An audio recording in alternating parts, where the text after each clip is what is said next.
Every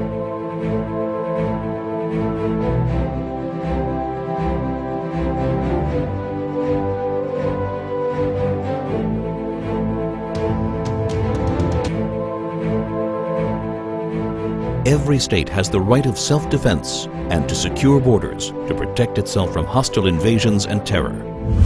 Israel is a small state surrounded by Arab countries 650 times its size, some of which are large bases of global terror.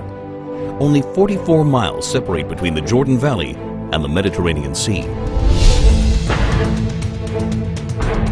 After the Six-Day War in 1967, when Israel was attacked by 4 armies on 3 fronts, United Nations Security Council Resolution 242 stated that Israel was entitled to new defensible borders to replace the previous fragile lines from which it was attacked. What are Israel's defensible borders? What are its essential security needs? The Jordan Rift Valley, Israel's eastern frontier, forms a natural barrier between Israel and the countries of Jordan, Iraq, and Iran. The Jordan Valley rises from an area that is 1,200 feet below sea level to a hilly ridge of up to 3,000 feet, creating a steep 4,200-foot virtual wall opposite any force attacking from the east.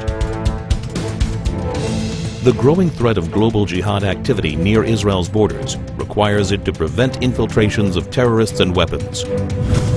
When Israel left the Philadelphia Corridor in Gaza, it became a highway for the infiltration of terrorists and the flow of hundreds of tons of ammunition and weaponry from all over the Arab world, aimed at Israeli civilians. The Jordan Valley is the equivalent of Gaza's Philadelphia Corridor in the West Bank.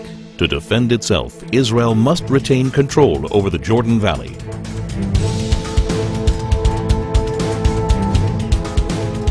This is Israel's mountain ridge, rising up to 3,000 feet.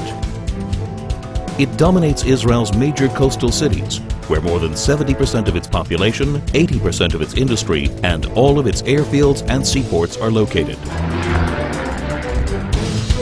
Missiles launched from the Judean hills pose an immediate threat to Jerusalem, Israel's capital.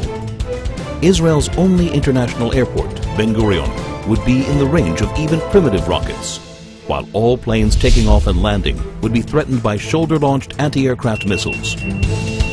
More advanced weaponry would be able to hit virtually any point in Israel.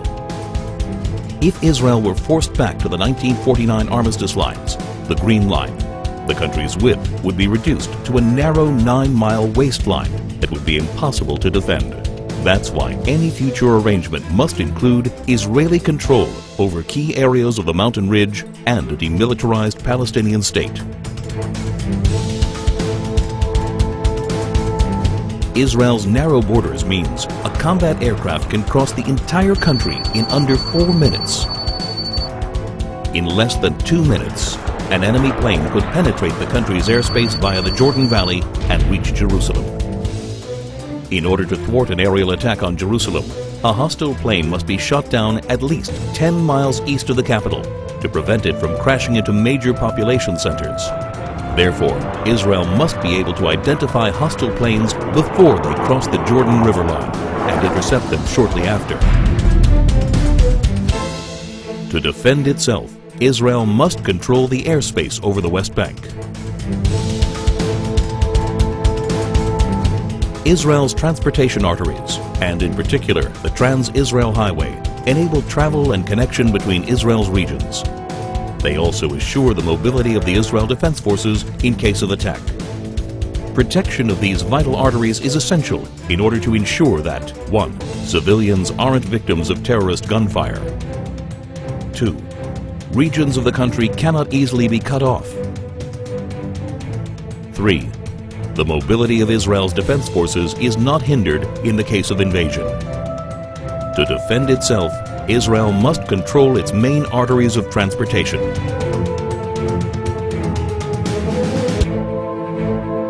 There is enormous uncertainty about future trends in the Middle East. Iran is determined to become the supreme power as the U.S. withdraws from Iraq. No one can guarantee the future of many of the current regimes in the region. Today, more than ever, it is crucial to ensure defensible borders for Israel.